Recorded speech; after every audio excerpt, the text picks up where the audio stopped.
이 말씀은 요한복음 20장 19절부터 31절까지 말씀입니다.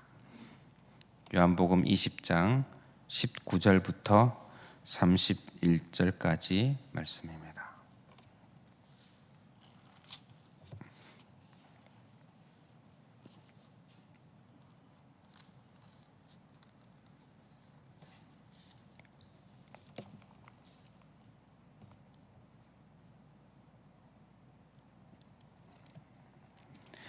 다 함께 봉독하겠습니다. 이날 곧 안식 후 첫날 저녁 때에 제자들이 유대인들을 두려워하여 모인 곳의 문들을 닫았더니 예수께서 오사 가운데 서서 이르시되 너희에게 평강이 있을지어다. 이 말씀을 하시고 손과 옆구리를 보이시니 제자들이 주를 보고 기뻐하더라. 예수께서 또 이르시되 너희에게 평강이 있을지어다. 네 아버지께서 나를 보내신 것 같이 나도 너희를 보내노라. 이 말씀을 하시고 그들을 향하사 숨을 내쉬며 이르시되 성령을 받으라. 너희가 누구의 죄든지 사하면 사하여질 것이요 누구의 죄든지 그대로 두면 그대로 있으리라 하시니라. 12 제자 중에 하나로서 디두모라 불리는 도마는 예수께서 오셨을 때에 함께 있지 아니한지라. 다른 제자들이 그에게 이르되 우리가 주를 보았노라 하니 도마가 이르되 내가 그의 손에 못자국을 보며 내 손가락을 그 못자국에 넣으며 내 손을 그 옆구리에 넣어보지 않고는 믿지 아니하겠노라 하니라. 여드레를 지나서 제자들이 다시 집안에 있을 때에 도마도 함께 있고 문들이 닫혔는데 예수께서 오사 가운데 서서 이르시되 너희에게 평강이 있을지어다 하시고 도마에게 이르시되 내 손가락을 이리 내밀어 내 손을 보고 내 손을 내밀어 내 옆구리에 넣어보라. 그리하여 믿음 없는 자가 되지 말고 믿는 자가 되라. 도마가 대답하여 이르되 나의 주님이시요 나의 하나님이시니이다. 예수께서 이르시되 너는 나를 본고로 믿느냐? 보지 못하고 믿는 자들은 복되도다 하시니라. 예수께서 제자들 앞에서 이 책에 기록되지 아니한 다른 표적도 많이 행하셨으나 오직 이것을 기록함은 너희로 예수께서 하나님의 아들 그리스도이심을 믿게 하려 함이요 또 너희로 믿고 그 이름을 힘입어 생명을 얻게 하려 함이니라. 아멘.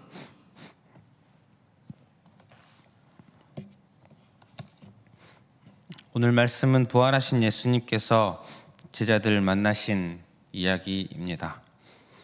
안식 후 첫날, 즉 일요일입니다. 일요일에 제자들이 한 곳에 모여 있었습니다. 제자들은 두려웠습니다. 19절에 보면 제자들이 유대인들을 두려워하여 모인 곳의 문을 닫았더니, 두려운 것이 당연한 마음이겠죠. 예수님께서 잡혀서 십자가에 죽으셨습니다. 얼마나 상심이 컸겠습니까? 동시에 혹여나 예수님의 제자들 자신들도 잡혀가지는 않을까 두려운 마음이 있었을 것입니다. 게다가 예수님께서 죽으시고 3일 만에 큰 사건이 일어났습니다. 예수님의 십체가 사라졌습니다. 유대인들이 이 사건을 가지고 생각을 할 때에 예수님이 부활했다고 생각했을 리는 없을 것입니다. 그렇다면 누군가가 범죄자가 있을 것이다 생각했을 것이고, 용의자, 첫 번째로 지목받을 만한 용의자가 당연히 예수님의 제자들이겠지요. 이 상황에서 두려웠을 것입니다. 게다가 제자들은 또 다른 제자들을 통해서, 또 여인들을 통해서 예수님을 만났다, 다시 살아나신 예수님을 만났다라는 소식 또한 듣고 있습니다. 혼란스러웠겠지요. 처음부터 그 말을 듣고 믿지는 못했기 때문입니다. 그렇게 두려움의 문을 닫고 모여 있습니다. 그런데 그때 갑자기 예수님께서 그 모임 안에서 인사하십니다. 19절 후반부를 보면 너희에게 평강이 있을지어다. 20절에 보면 이 말씀을 하시고 손과 옆구리를 보이시니 제자들이 주를 보고 기뻐하더라. 그 전까지 다른 제자들의, 이미 예수님을 먼저 만났던 제자들의 증언을 듣고 있었습니다. 그리고 믿지 못하고 있었습니다. 그런데 예수님을 보고 손과 옆구리를 보여주신 것을 보면서 믿었습니다. 기뻐하였습니다. 그리고 예수님께서 또 말씀하십니다. 21절에 보면 예수께서 또 이르시되 너희에게 평강이 있을지어다. 평강, 평화를 비는 인사, 유대인들의 전형적인 인사 방식입니다. 매일 듣고 매일매일 말하는 그런 인사입니다. 그런데 이날 예수님으로부터 듣는 너희에게 평강이 있을지어다, 특별하지 않았겠습니까? F.F. 브루스라는 신학자는 이렇게 말했습니다. 마치 수년 만에 듣는 말 같았을 것이다.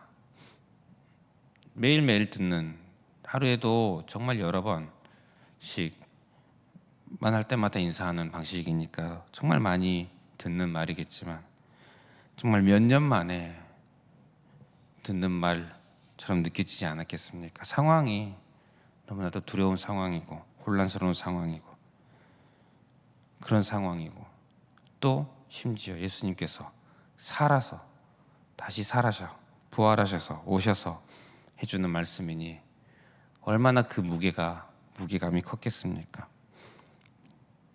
예수님께서 오시니, 부활하신 예수님께서 오시니, 예수님께서 우리 곁에 오시니 그 주님을 바라보게 되니 두려움이 사라지고 평강이 임한 것을 정말 강력하게 거대하게 제자들이 경험을 하였을 것입니다. 성도 여러분, 우리가 인생을 살면서 참 많은 두려움들, 걱정들 있지 않습니까?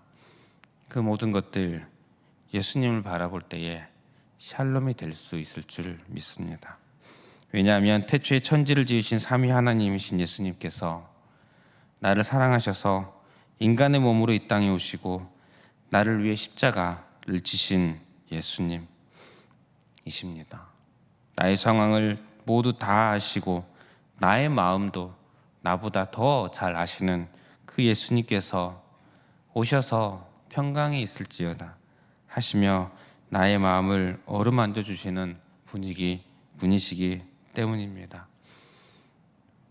인생의 여러 가지 상황 속에서 예수님을 바라보시는 저와 여러분들 되시기를 축복합니다.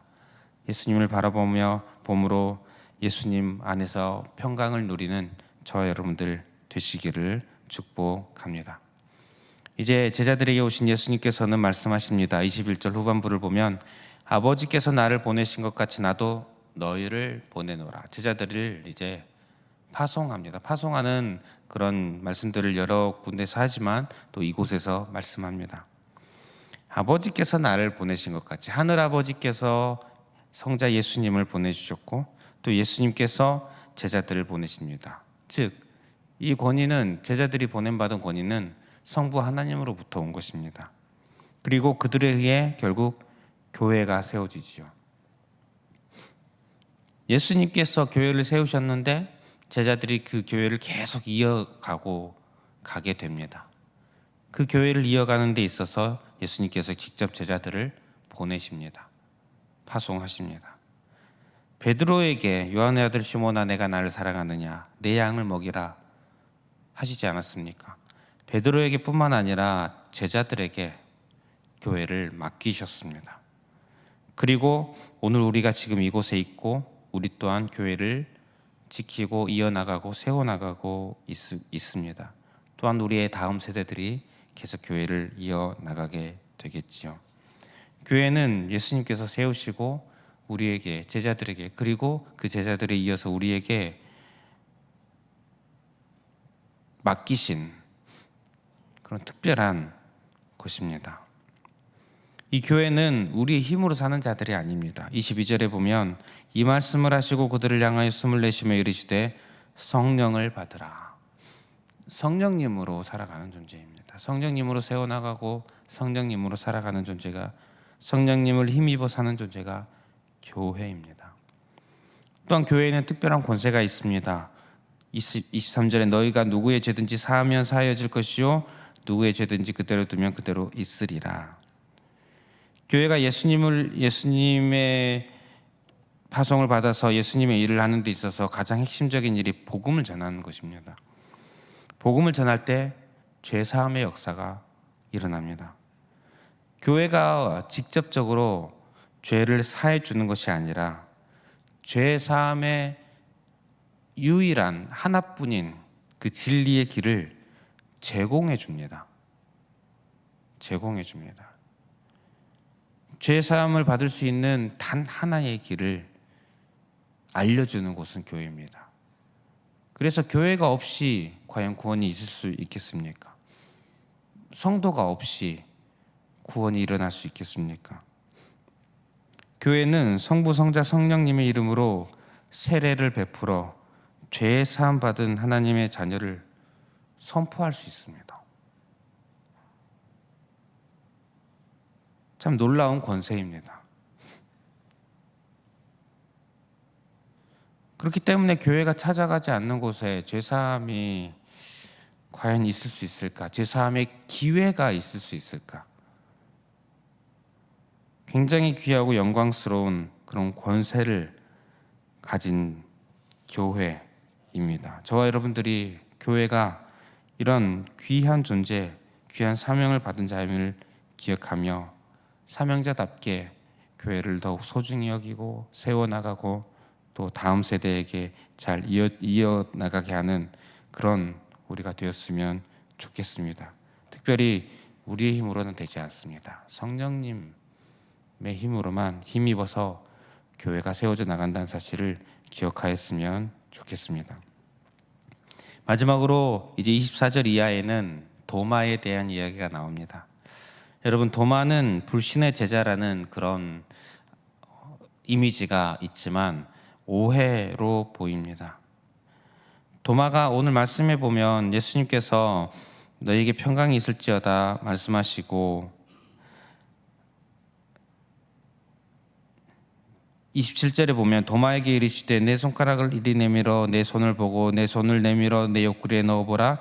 그리하여 믿음 없는 자가 되지 말고 믿는 자가 되라 하셨는데 28절에 도마가 대답하여 이르되 나의 주님이시오 나의 하나님이시니이다. 도마가 실제로 예수님을 만져봤는지 만져보지 않았는지는 성경에 확실히 나와 있지는 않습니다. 어쨌든 도마는 예수님 만나서 믿게 되었는데 도마와 다른 제자들이 다 비슷한 과정으로 예수님을 믿습니다. 예수님의 부활하신 이야기를 제자들이 듣고 처음엔 모두 다 믿지 않았습니다. 믿지 못했습니다. 부활하신 예수님을 먼저 만난 제자들이 다른 제자들에게 와서 내가 예수님을 만났다 믿지 않았습니다. 누가복음 24장에 나옵니다. 그때 예수님께서 오늘 말씀 앞부분에 직접 오셔서 20절에 손과 옆구리를 보여주시니 믿고 기뻐하였다. 우리가 20절에 보지 않았습니까? 도마뿐만 아니라 모든 제자들이 예수님을 직접 만나기 전까지는 믿지 못했습니다. 앞서 20절에 나오는 그 장면에 도마가 그 현장에 있지 않았기에 도마도 똑같이 제자들을 통해서 예수님 살았다, 우리가 만났다 했을 때 똑같이 처음엔 믿지 않았는데 예수님을 만나고 나서야 믿게 되었습니다. 동일합니다. 똑같습니다. 그런데 도마의 특별함은 그의 고백이 있습니다. 28절에 나의 주님이시오 나의 하나님이시니이다. 주님에 대한 이런 신앙 고백이 신앙 고백을 이렇게 길게 적혀 있는 제자들이 흔치 않습니다. 그의 신앙 고백을 특별히 성경은 이렇게 기록하고 있습니다. 그리고 29절에 예수께서 이르시되 너는 나를 본고로 믿느냐 보지 못하고 믿는 자들은 복되도다. 여기서 보고 믿는 자들은 제자들이겠죠. 당시 보지 못하고 믿는 자들은 우리들일 것입니다. 우리는 사도들처럼 예수님을 직접 만나보고 믿은 것이 아닙니다. 성경 말씀을 보고 또 복음을 듣고 예수님을 십자가에 죽으시고 부활하신 예수님을 믿게 되었습니다. 그런데 그런 우리가 복되다 말씀하고 계십니다. 신앙생활을 하다 보면 믿음에 대해서 생각을 하게 됩니다. 믿음이란 무엇일까? 어떤 믿음이 좋은 믿음일까? 믿음이 있다는 사실은 어떤 의미일까? 로마서 10장 17절에 보면 믿음은 들음에서 나며 들음은 그리스도의 말씀으로 말미암았느니라. 신기하게도 듣고 말씀을 통해 믿음이 생겨납니다. 우리도 듣고 직접 보지 못하지 않았습니까? 예수님을. 근데 듣고 말씀을 보고 믿음이 생겨났습니다. 그런 우리를 향해 29절에 예수님께서 복되도다. 예수님을 믿어지는 것은 특별한 일입니다.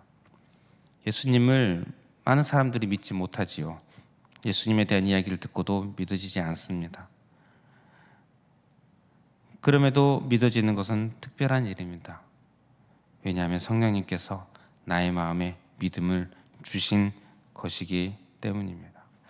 성도 여러분, 믿음이 생긴 저와 여러분들 참 예수님이 말씀하신 복된 자들입니다. 복받은 자들입니다. 내가 예수님이 말씀에 의하면 복된 자다, 복받은 자다 라는 이 사실을 오늘 기억하며 살았으면 좋겠습니다. 그래서 오늘 예수님을 더욱더 바라보고 살아가면서 인생의 어려움과 두려움 속에서도 여러 가지 걱정과 또 요동치는 나의 마음 속에서도 예수님을 바라봄으로 인해서 나는 복된 자다 하며 평안과 기쁨을 누리시는 그런 하루의 삶이 되시기를 축복합니다. 우리 말씀 기억하며 기도하겠습니다. 예수님을 바라보는 하루 되게 하여 주시옵소서. 이렇게 기도했으면 좋겠습니다. 기도하시고 또 주어진 기도 제목들 가지고 기도하시고 개인의 기도 제목으로 기도하겠습니다.